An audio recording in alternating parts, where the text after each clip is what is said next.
समान भाव तथा भावी अर्थ है।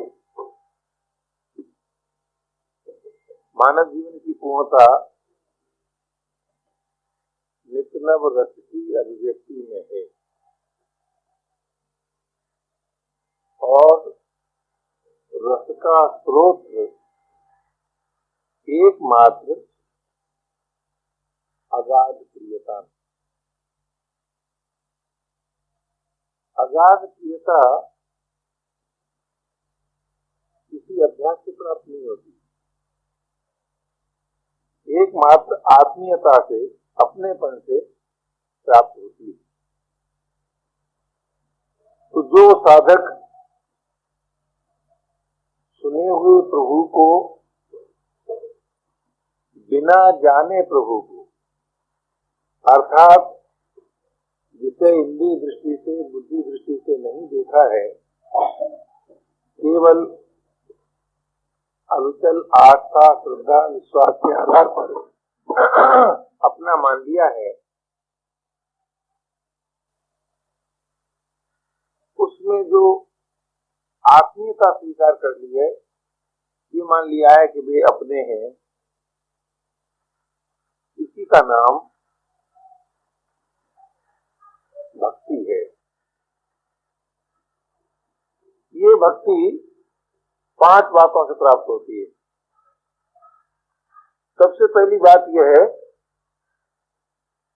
कि साधक को ये मान लेना चाहिए कि मैं उस प्रभु की जाति का हूं। जिस धातु से प्रभु बने हैं उसी धातु का मैं हूं।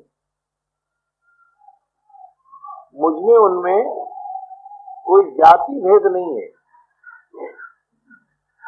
दूसरी बात, उनसे मेरा नित्य संबंध है, पहले भी था, अब भी है, आगे भी रहेगा। और तीसरी बात ये कि वे अपने हैं। चौथी बात ये कि उनसे कुछ नहीं चाहिए, उनसे कुछ लेना नहीं है। और 5वीं बात ये कि अपने पास जो कुछ है वो उन्हीं का है, अपना नहीं। इन 5 बातों से प्रत्येक भाई, प्रत्येक बहन भक्त हो जाते हैं। भक्त होने से स्वतः अपने आप भक्ति का प्रादुर्भाव होता है। जब तक किसी और को अपना मानेंगे तब तक प्रभु को अपना कैसे मान पाएंगे? जब तक कुछ चाहेंगे तब तक आत्मीयता सजीव कैसे होगी? तो जिसको लोग निर्विकारता कहते हैं, जिसको लोग मुक्ति कहते हैं, वह भक्ति का सहयोगी साधन है। इस दृष्टि से शांति और स्वाधीनता के पश्चात मानव भक्त होता है। जो अशांत है, जो पराधीन है, जिसे कुछ चाहिए, जिसके पास उसका अपना करके कुछ है, वो भक्त नहीं हो सकता। वो भक्त नहीं हो सकता। किंतु आपका भूतकाल कैसा रहा है, आपकी परिस्थिति कैसी है, आप में योग्यता कितनी है, आप क्या कर सकते हैं, इन सब बातों से भक्ति का कोई ऐसा संबंध नहीं है कि यदि आपके पास अमुक योग्यता नहीं है तो आप भक्त नहीं हो सकते। ऐसी बात नहीं है। आप में अमुक प्रकार की सामर्थ्य नहीं है तो आप भक्त नहीं हो सकते, ऐसी बात नहीं है। हाँ, चाहे जैसे, और भूतकाल आपका चाहे जैसा बीता हो, किंतु यदि वर्तमान में आप स्वीकार कर लें कि प्रभु आप मेरे, सब कुछ तेरा है, बस भक्त हो गए। इतनी स्वीकृति मात्र से भक्त हो गए। क्यों? जब आपके पास अपना करके कुछ नहीं रहा तो आप निष्काम हो ही जाएंगे, निर्विकार हो ही जाएंगे, स्वाधीन हो ही जाएंगे। और जब आपने स्वीकार कर लिया कि प्रभु अपने हैं, तो अपने होने से वे प्यारे लगेंगे। आपने सुना होगा कि जब शरद पूर्णिमा के दिन श्याम सुंदर ने बंसी बजाई थी, तब गोपियां जो जिस स्थिति में थी, उसी स्थिति में, उसी दशा में ज्यों की त्यों वन की ओर चलती।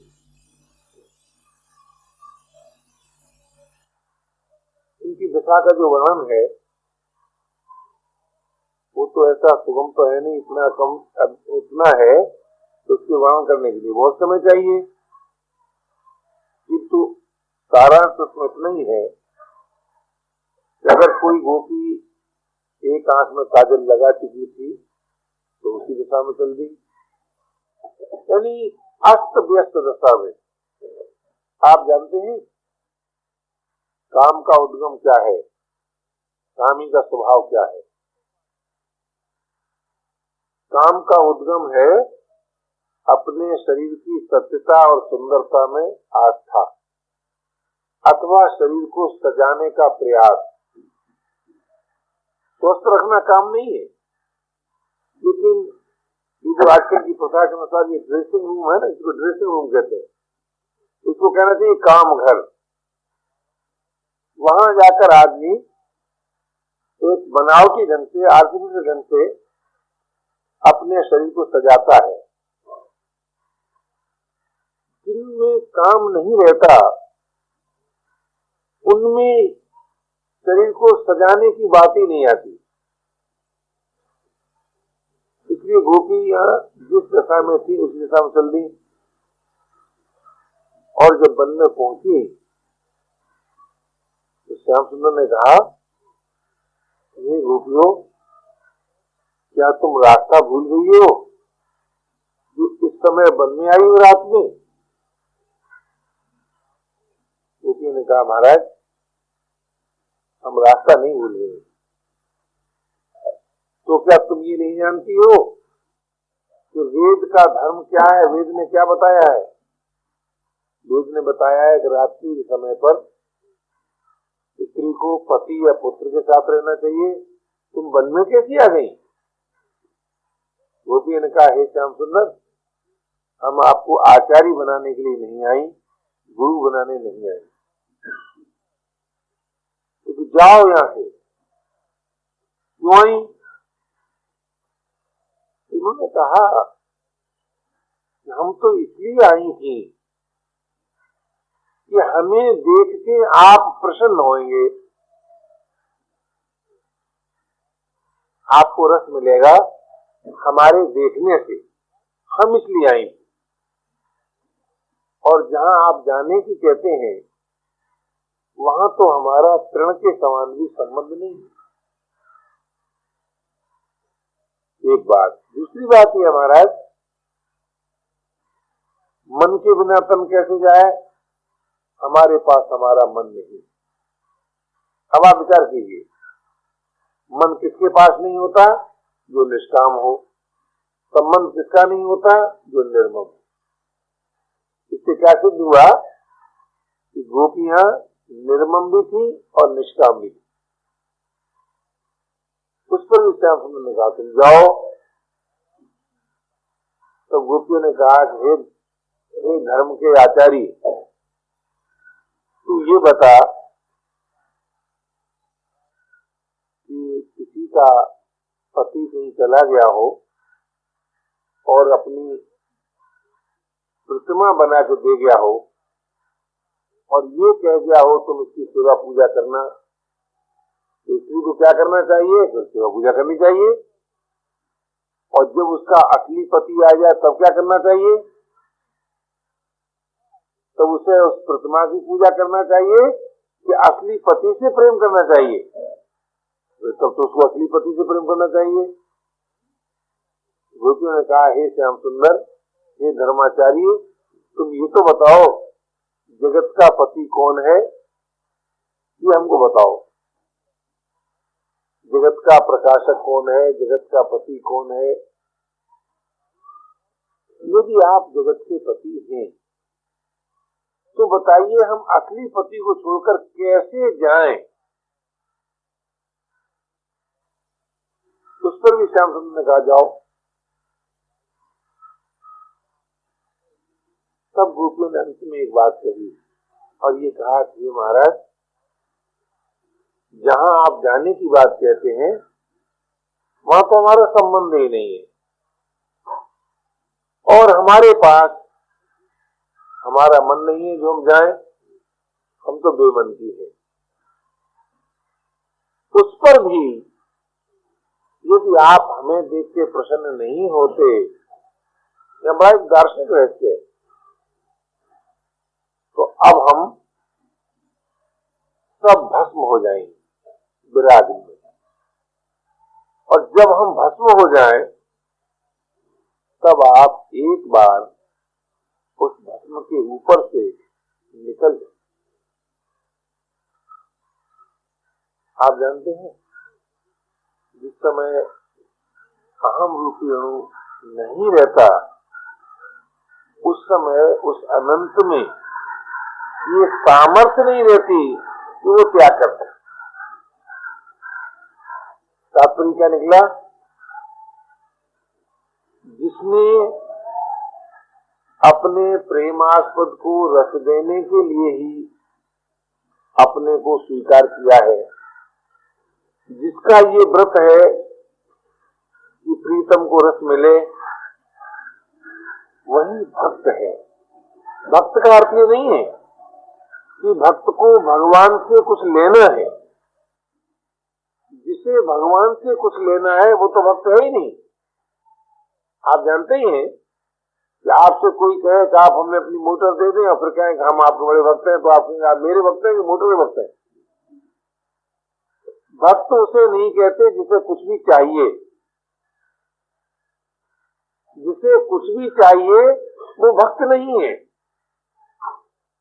आप कहेंगे जब हमें कुछ चाहिए ही नहीं तो हम फिर क्यों किसी को अपना माने? यही तो भक्ति में विलक्षणता है कि कुछ न चाहने पर भी वे अपने हैं और अपने को प्रिय हैं।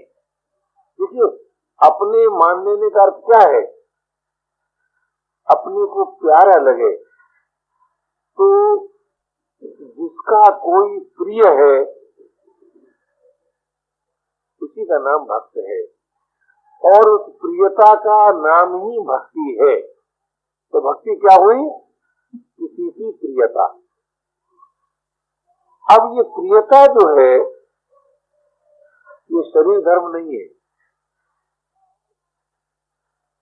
ये स्वधर्म है।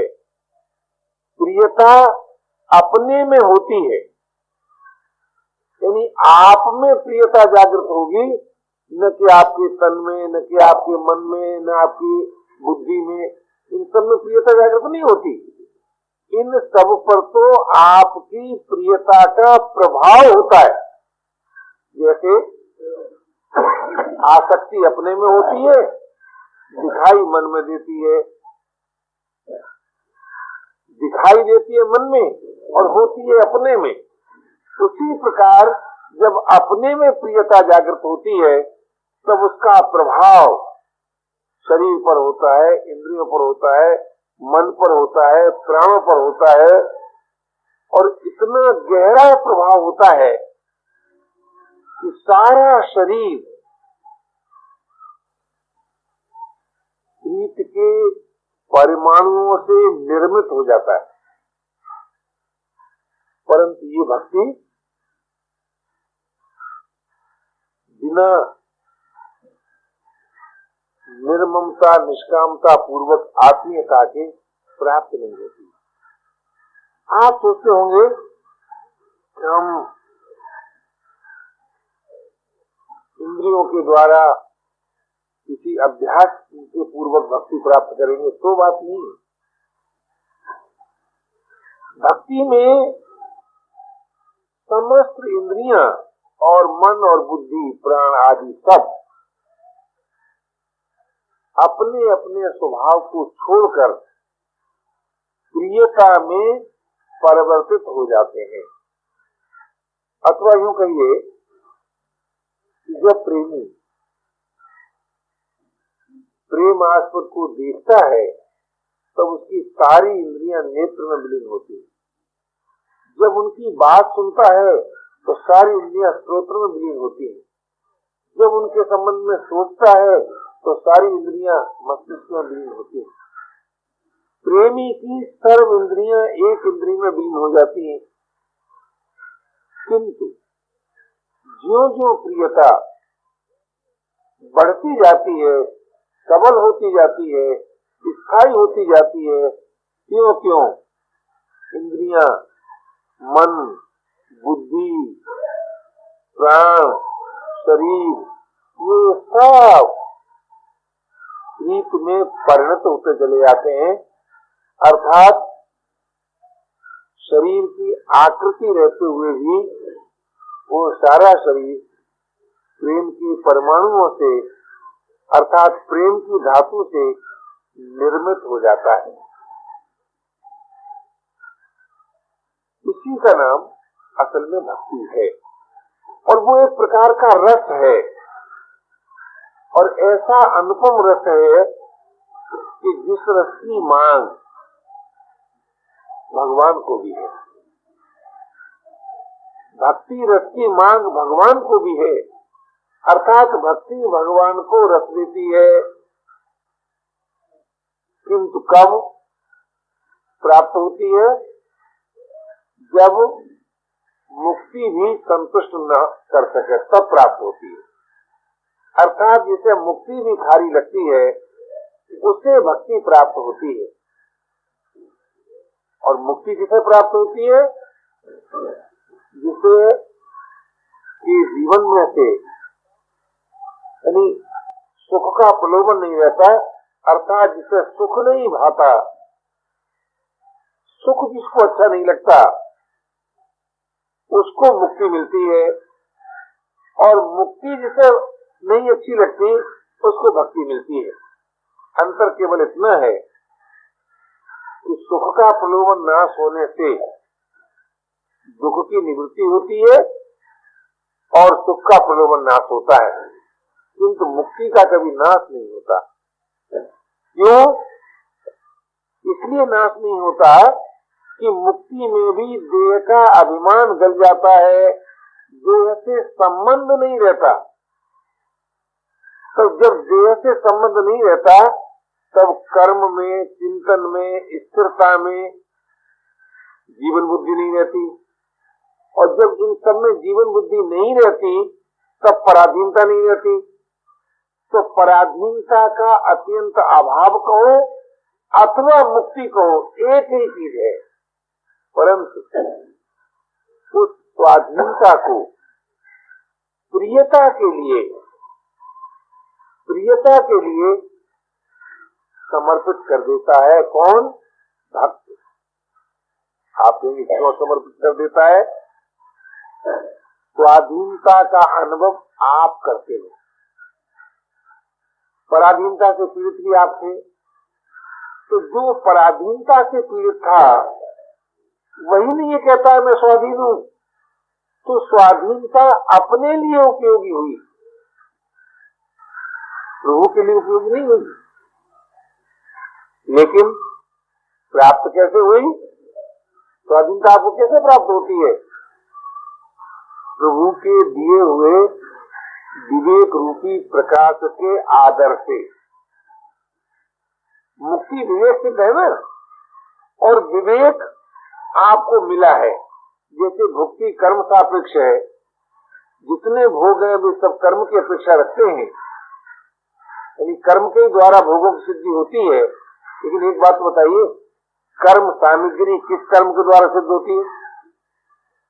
ये क्या विचार है आपका? क्या कर्म सामग्री भी किसी कर्म का फल हो सकती है? अगर किसी कर्म का फल हो सकती है तो कर्म का अनुष्ठान कैसे हुआ? ये मानना पड़ता है कि कर्म सामग्री भी कर्ता को किसी ने दी है, तो जिसने आपको कर्म सामग्री दी है भोग प्राप्ति के लिए, उसी ने आपको विवेक दिया है मोक्ष प्राप्ति के लिए। ये जो मोक्ष मिलती है वो विवेक से मिलती है।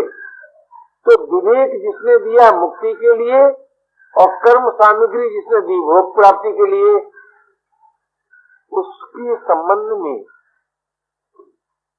आपका अपना क्या विचार हुआ? आप सोचिए तो सही। अगर आप ये मान लें कि नहीं, विवेक हमारी निज की उपज है, तो फिर ये तो बताओ अविवेक आपके जीवन में क्यों आया? अगर विवेक आपकी निज की उपज थी तो अविवेक क्यों आया? आपने विवेक का अनादर क्यों किया? और यदि कर्म सामग्री आपकी अपनी चीज थी तो कर्म का अंत क्यों हुआ? कर्म अखंड होना चाहिए था, विवेक अखंड होना चाहिए था, किंतु आपको मानना ही पड़ता है कि आपने अपने ही जीवन में कर्म सामग्री के अभाव को भी अनुभव किया है, आपने अपने ही जीवन में अविवेक को भी अनुभव किया है। तो जब आप विवेक का अनादर करते हैं तो इसका अर्थ यह है कि विवेक आपकी उपज नहीं हो सकती, आपकी उपार्जित वस्तु नहीं है, आपको मिली है। तो जिसने शांति के लिए, स्वाधीनता के लिए विवेक रूपी प्रकाश दिया और कर्तव्य पालन के लिए कर्म सामग्री दी, उस प्रभु को आप अपना न माने, उसमें आस्था न करें, उसमें श्रद्धा न करें, उसमें विश्वास न करें, तो क्या ये कृतज्ञता नहीं होगी? इसका अर्थ ये नहीं है कि भगवान ये बात चाहते हैं कि आप उनको अपना मानिए, ये बात नहीं है। आप उनको अपना मानते हैं तब आपको वे प्यारे लगते हैं और उनसे उन्हें रस मिलता है, ये बात अलग। भगवान ने तो आपको विवेक दिया है ना, आप भगवान को मत मानिए और आप विवेक पूर्वक असंगता के द्वारा आप मुक्ति प्राप्त कर लीजिए, आप कर्म सामग्री के सदुपयोग द्वारा आप भोग प्राप्त कर लीजिए, लेकिन भोग के परिणाम को आप नहीं कर सकते। भोग का परिणाम आपको अपनी रुचि के विरुद्ध भोगना ही पड़ता है। भोग को आप प्राप्त कर सकते हैं लेकिन परिणाम से अपने को नहीं बचा सकते। तो भोग का परिणाम क्या है? रोग और शोक। और मुक्ति से आपकी दुख निवृत्ति हो सकती है, आपकी पराधीनता मिट सकती है, आपके जीवन में से जड़ता का अत्यंत अभाव हो सकता है, अर्थात चिन्मय अमर जीवन से आप अभिन्न हो सकते हैं। आप अमरत्व में संतुष्ट हो जाएं, भगवान आपसे कभी नहीं कहेंगे कि आप हमको अपना मानिए। किंतु आप जानते हैं, मुक्ति का जो रस है, शांति का जो रस है, निर्विकारता का जो रस है, वो अखंड तो है, अविनाशी तो है, उसका नाश तो नहीं होता, परंतु उसकी पूर्ति होती है, तो पूरा हो जाता है। जैसे जिस वक्त आपको निर्विकारता प्राप्त हुई निर्मम होने से, फिर आप ये नहीं कह सकते कि निर्विकारता के बाद और कोई हिस्सा, निर्विकारता का कोई भाग ऐसा रह गया है जो प्राप्त करना है, तो पूर्ति उसकी होती है। ऐसे ही स्वाधीनता की भी पूर्ति होती है, ऐसे ही निस्संदेहता की भी पूर्ति होती है, आप संदेह रहित हो जाते हैं। किंतु प्रियता जो है उसकी कभी पूर्ति नहीं होती। पूर्ति न हो, निवृत्ति हो, उसकी निवृत्ति भी नहीं होती। अब आप सोचिए, न तो प्रियता की कभी पूर्ति होती है, न उसकी निवृत्ति होती है, न उसमें क्षति होती है। जिसकी क्षति न हो, जिसकी निवृत्ति न हो, जिसकी पूर्ति न हो, मानना पड़ेगा वो असीम है, अनंत है, नित्य है। क्योंकि निवृत्ति नहीं होती, इसलिए नित्य है। तो जो प्रियता असीम है, अनंत है, नित्य है, उस प्रियता से उस अनंत को रस मिलता है। मानव का निर्माण सच पूछिए तो प्रभु ने इसी उद्देश्य की पूर्ति के लिए किया। सारे जगत का निर्माण मानव के लिए। जगत क्या है? कामना पूर्ति की सामग्री। और क्या है जगत? और विवेक का निर्माण किया प्रभु ने मानव के लिए, क्योंकि भोग और मोक्ष मानव को मिल सकता है। वस्तुओं के द्वारा भोग मिल सकता है, विवेक के द्वारा मोक्ष मिल सकता है। तो समस्त वस्तुओं का निर्माण प्रभु ने मानव के लिए किया, किंतु मानव का निर्माण अपने लिए किया। आप कहेंगे क्यों? क्यों किया?